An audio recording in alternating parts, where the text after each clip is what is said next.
Now back to our big story. Michigan State coach Mel Tucker is suspended without pay right now after a bombshell report in USA Today. Yeah, that report details claims of sexual harassment by Tucker and an ensuing Title IX investigation by the university. Joining us now tonight live is Jacoby, the USA Today reporter who broke the story. Kenny, thanks so much for taking time to talk with us tonight. Just within the past hour, Mel Tucker did issue a statement, and he's calling his accuser's harassment allegations completely false. Obviously, you spent some time talking with the victim here. Is there anything in your reporting that would indicate either party's claims are true on this? Well, Tucker has maintained throughout the investigation for the entire 9 months, essentially, that Brenda Tracy is falsifying the allegations against him. So there's not a lot in his statement today that is new to me or that isn't in the documents we reviewed. I think the inherent nature of these sorts of sexual harassment cases is there are often no eyewitnesses or recordings of the incident. And so we have to sort of consider whose account is more credible in making these responsibility determinations. And the investigator in this case found several inconsistencies in the account that Tucker gave to the investigator.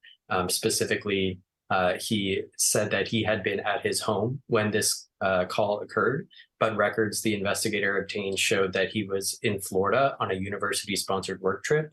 And there were a few other inconsistencies as well. One of the more explosive allegations that Tucker made about Brenda Tracy was that an ESPN investigative reporter was investigating the veracity of the gang rape story at the heart of Tracy's public persona. We got in contact with that investigative reporter at ESPN, and she told us that she had never investigated Brenda Tracy and was perplexed as to why Mel Tucker brought her into the case. So these sorts of inconsistencies, these things that don't necessarily add up in Tucker's account, these could come back to bite him later in the hearing that'll take place in October. And you've had personal conversations with Ms. Tracy. Has she communicated to you what her biggest fear is right now, especially when it comes to the legacy of work that she's been trying to build? Yes. So Brenda Tracy, her career is sexual violence prevention educator and advocate. She travels the country speaking with athletic programs at the professional college and high school level, teaching mostly men, athletes and coaches about sexual misconduct, about victim blaming, about trauma, the dynamics of these sorts of situations.